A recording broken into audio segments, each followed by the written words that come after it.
Hi, I am historical romance author Jenny Goutet, and I have a guest with me today. The 12 of us have rented a chateau in Dordogne, and so we're all here together, and we thought it was a good idea to introduce ourselves and do little videos for you guys. I am with author Mindy Burbidge Strunk. So don't forget to like and subscribe to my channel if you want to hear more of these. Mindy, tell us about your books. I write mostly Regency. I have some that are rom-com Regencies, some that are more mystery suspense type of Regencies, and then and regular Regencies. I don't know what regular Regencies are. They're neither funny nor suspenseful. They're just the other kind, I guess. The other kind. I also write sweet rom-com. That's contemporary. I'm currently also working on 2 different series of cozy mysteries. And then historical, like more medieval kind of. Ooh, fun.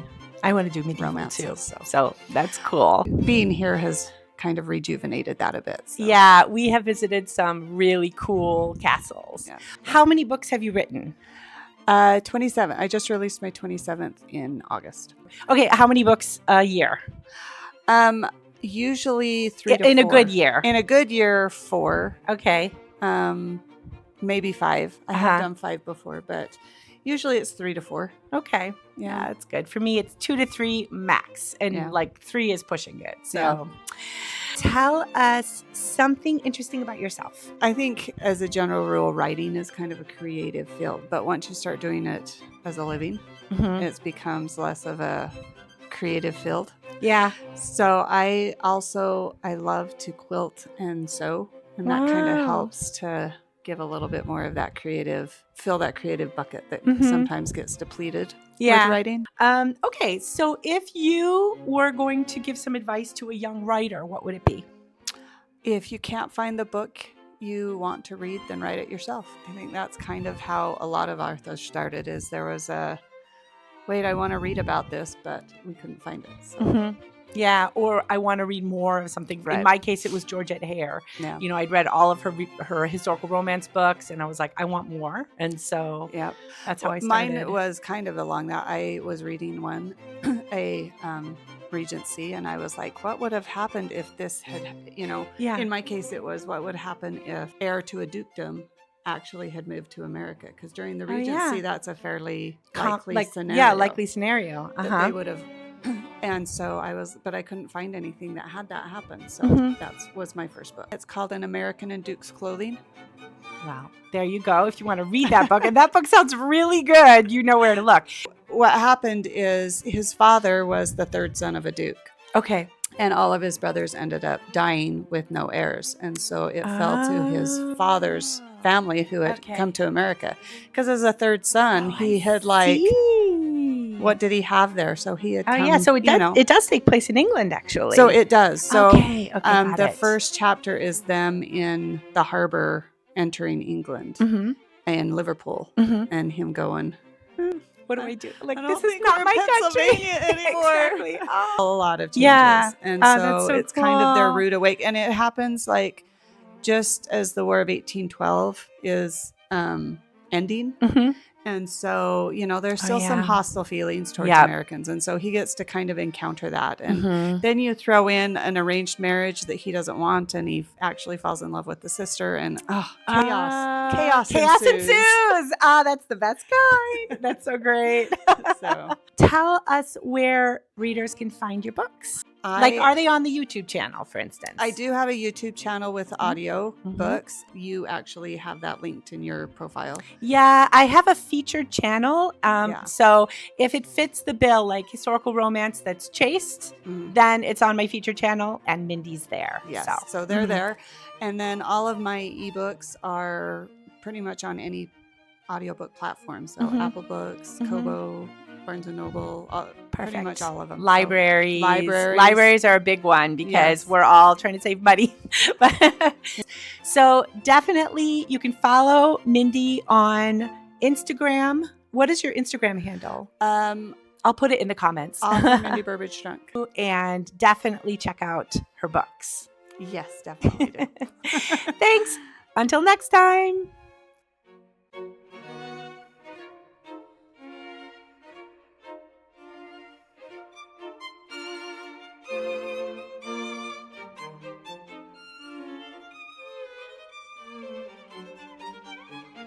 And today I am with Laura Rollins. Rollins or Rollins or anything, it works. It works. Like there's no specific thing that, okay. Right. First of all, thank you so much for having me here. You're this welcome. has been You're welcome. an amazing place to be, an amazing place to hang out, and we've been having a great time. Tell me about your books. I write clean Regency romance.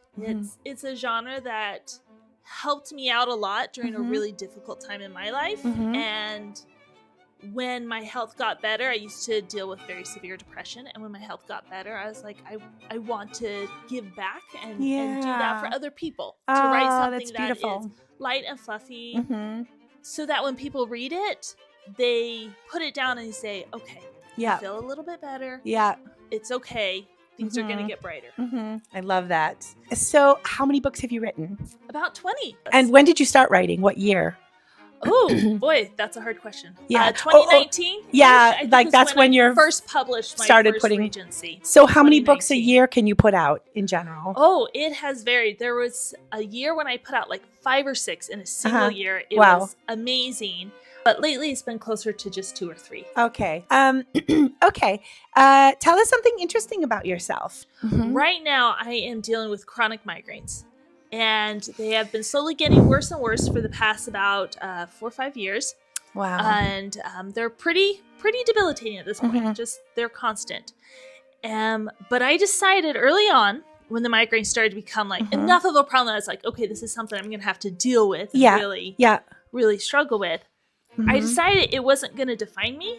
It wasn't going to dictate my life. It wasn't going to be the only thing about me.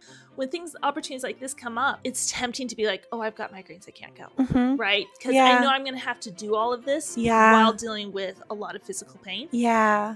But I just decided I'm not going to let it limit me. And I might have to adjust how much I do, but I'm still here. I'm still going. I'm still living. I find that very inspiring. It's really great that you did come, that you are here, and they haven't been as bad, you were saying, as I really expected the worst, and I've been very pleasantly surprised. I'm so happy about that. That's so great. Okay, so do you have any writing advice for anyone just starting out? Couple of things. First of all, write consistently. Even if it's just 100 words at a time, write consistently. And then find a group of trusted peers, people who are about where you're at or just a little bit of ahead, who can kindly and honestly give you good feedback. And consistently write, consistently get feedback. And then don't worry about the rest. Yeah. It will come. Yeah. Don't worry about if you're good enough. Do not worry about if it will ever happen. Yeah. Put all of that aside. Write consistently, get feedback consistently, and I promise you'll get there. Yeah, that is excellent advice.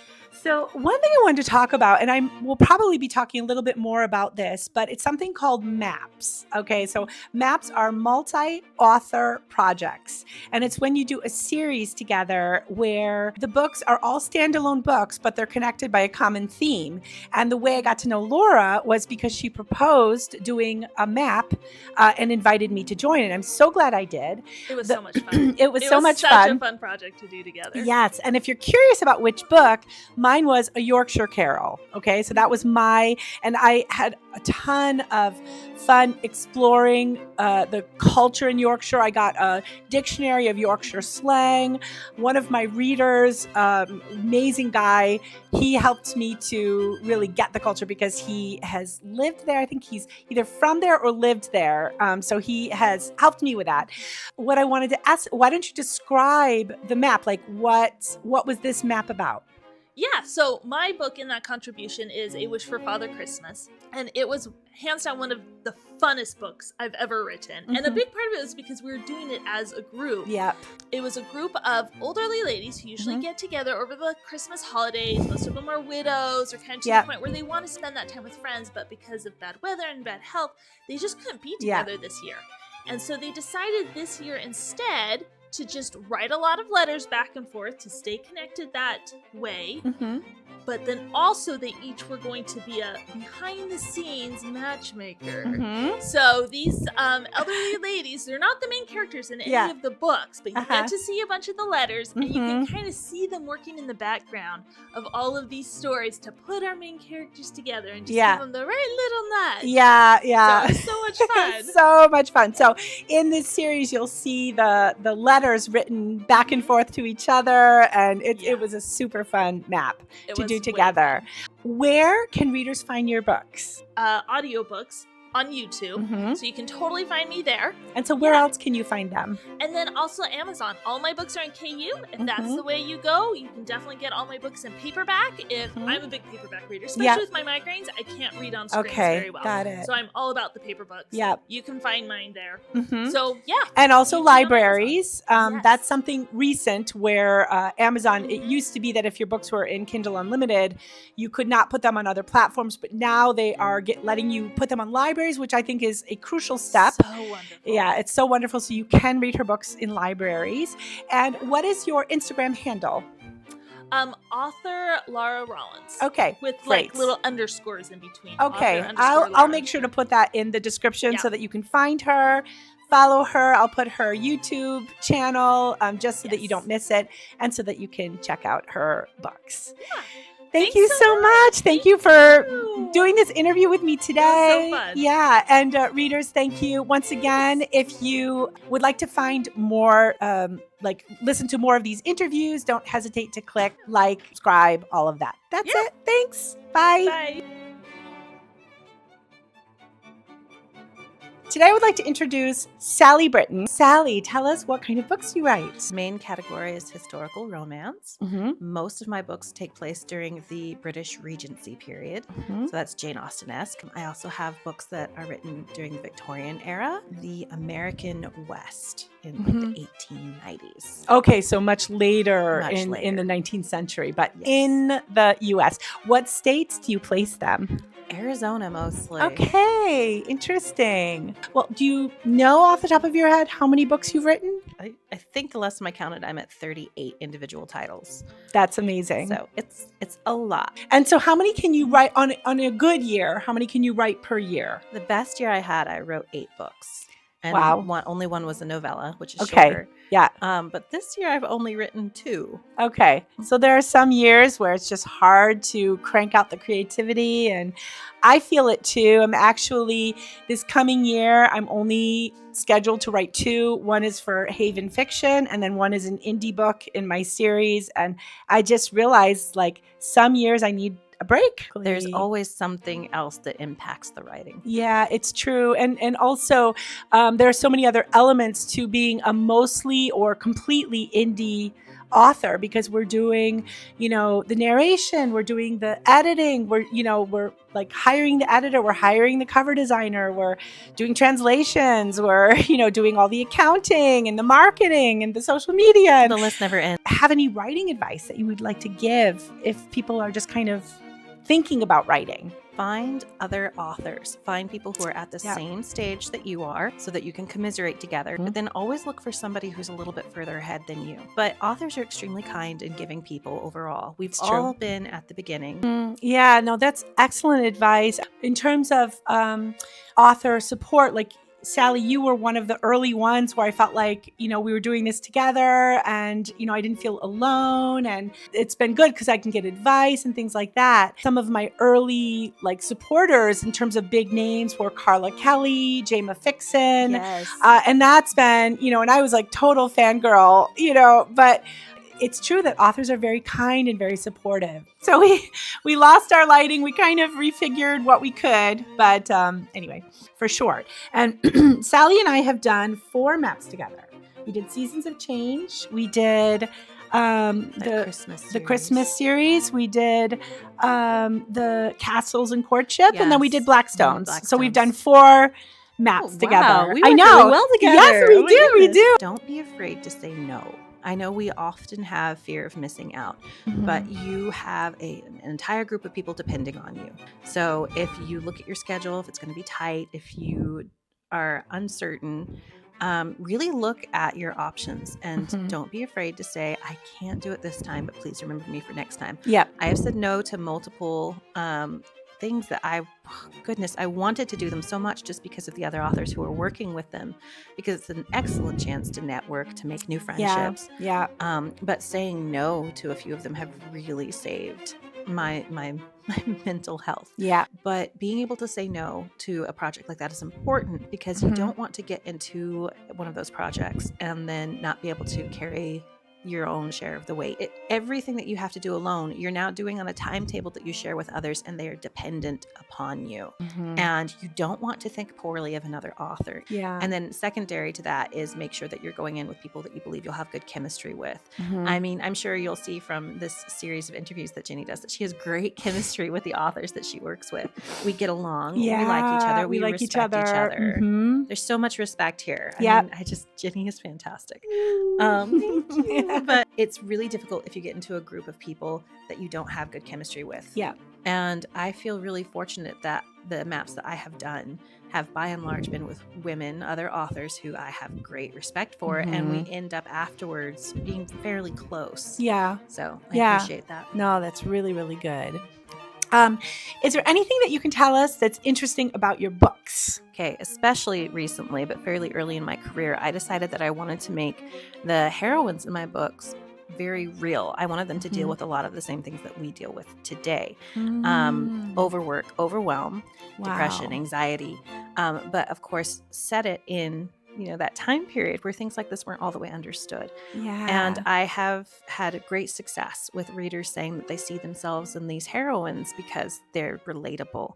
Something else I really try to do. We see all the time this idea of not like other girls in books. And sometimes that is pulled off incredibly well. Yeah. But most of us, quite honestly, are like each other. Yeah. Yeah. And so I enjoy writing heroines who are products of their time, but strong women within that. And so they're not shirking. They're not sitting there saying, I don't want to wear stays anymore, Papa. It's It's like instead they are working within the world that they live in that's normal for them to be good, moral, solid women. Oh, yeah, that's beautiful. We want the readers also to maybe have some liberation themselves. Yes. They can read about coming through something by watching other people. So I think that's important. It is so, I relate best to stories and to characters who are going through things that are difficult, that are hard. And I have a series that I call my light series, where the struggles are every day. No one's being kidnapped in those. Yeah. But I also have my series where I have people who are stranded on a desert island. Yeah. But I read that one. That was so much fun to write. Yeah. The main thing though is I really want my heroines to be people that if you met them, you would understand them, that you would want to be friends with them. Yeah. Or at least know, hey, she'll come through for me if I need her to. Yeah. Sally, where can readers find your books? I know that you have them on the YouTube channel. Yes. And she's one of my featured authors, and I will put her link in the description so that you can find all of her books. Yes. And where else? So all the audiobooks are on YouTube. I also sell all my audiobooks and signed paperbacks on my website, which is authorSallyBritton.store. Okay. And then, of course, I'll put that in the everything description too. Yes, everything's on Amazon, and a lot of my ebooks are now going to libraries. Yes. So start requesting those at your libraries. Well, thank you so much, Sally, for being with us. And thank you, listeners, for listening to us. And I'll see you next time.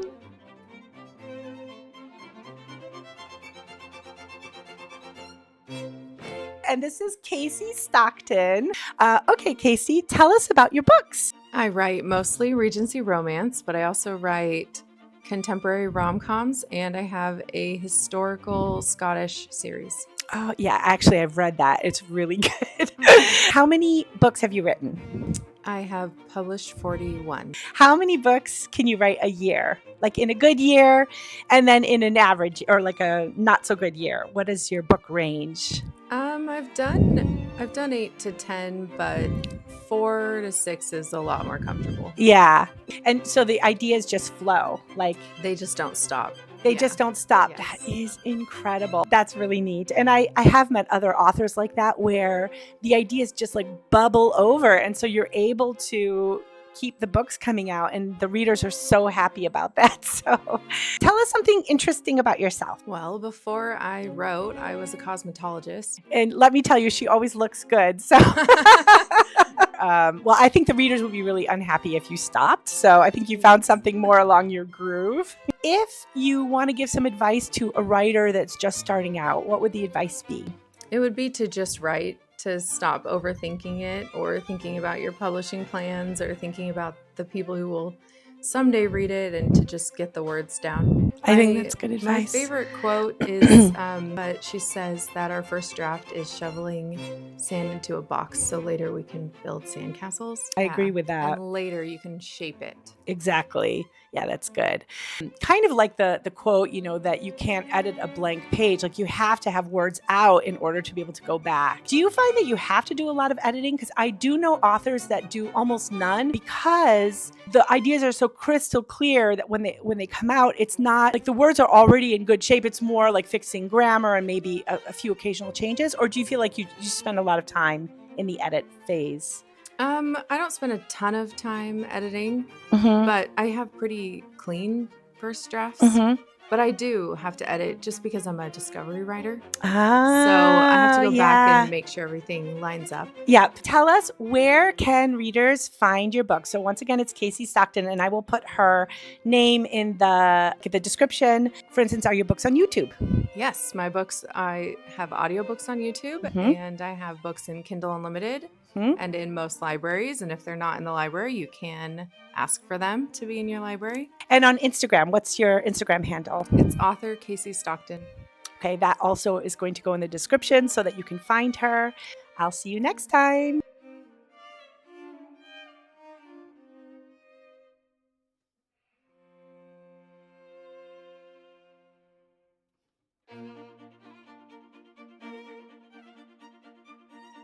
This is my buddy, Jess Heileman. Sorry, I almost... Heileman. Say it again. Heileman. That's right. She critiques my books, and she saves me from blank pages. Because I'm like, Jess, I don't know what to write. And then she, says, well, let's do a FaceTime. And so we do that, and then the ideas start coming, and she gives me amazing ideas on my books. So you can all thank her for... No, she does more for me than I do for her. We'll agree to disagree on that. So, Jess, tell us about your books. Okay, so I have 5 Regencies, love Regency, and then I have 2 rom-coms. So contemporary books right now. Eventually, I will get a historical Roman book in there, but that's what I have for now. Her Regency romance books are very funny. So if you love lighthearted, funny, good, witty banter, she's your gal. I'm really good at awkward humor, so if you don't like awkwardness, probably avoid my books. Okay, so what was your first book that you wrote? So my first book was Abigail, and that was one that I wrote so fast. At a book club, I read a Regency. I didn't even know there were contemporary Regencies today. Okay. You knew Jane Austen. I knew Jane Austen. I knew Georgette Heyer, but I didn't know that there were people today writing Regency. And so we read one for a book club, and I was like, what is this? Oh my gosh, this is so fun. I grew up with Jane Austen. My dad, every year we would watch the 1995 Pride and Prejudice. The best. And I just loved Jane Austen. I was like, I wonder if I could do this. And so I sat down. I would just start writing, and I'd write till 1 in the morning. And in just over 3 weeks, I had my first book. Incredible. And that's never happened again. It was magical that first time. You're like, I've discovered my new golden goose. Yes, and it turned out to not be quite so golden or easy, but it's a great book, so you do have to read it. Tell us, where can readers find your books? So Amazon, on audio, you can find them almost anywhere. On YouTube. By the way, she is in my featured YouTube channels, but I will also put her link in the description so you can easily find her audiobooks. You definitely don't want to miss them. So my newest one will be uploaded here soon, so it should be on there probably by the time this comes out. That was part of a multi-author project that we did together. So they can find me at author Jess Heileman, which I will also put because you may not find it like the spelling. I am not super active on socials like I should be. I stress about being active on socials more than I actually do anything about it. Oh my gosh, yeah, it's so similar. Yeah. Good, I'll put that up too. Yeah. You will also get a yearly newsletter from me. She's so prolific. Every time I have a book out, which is once a year, I will be sending out a email to let you know. So if you love this humor, you will get it in her books and once a year on her newsletter and maybe 3 times a year on Instagram. Don't miss out. Don't miss out. Thank you for being with me, Jess. Of course. Thanks for having me. Bye.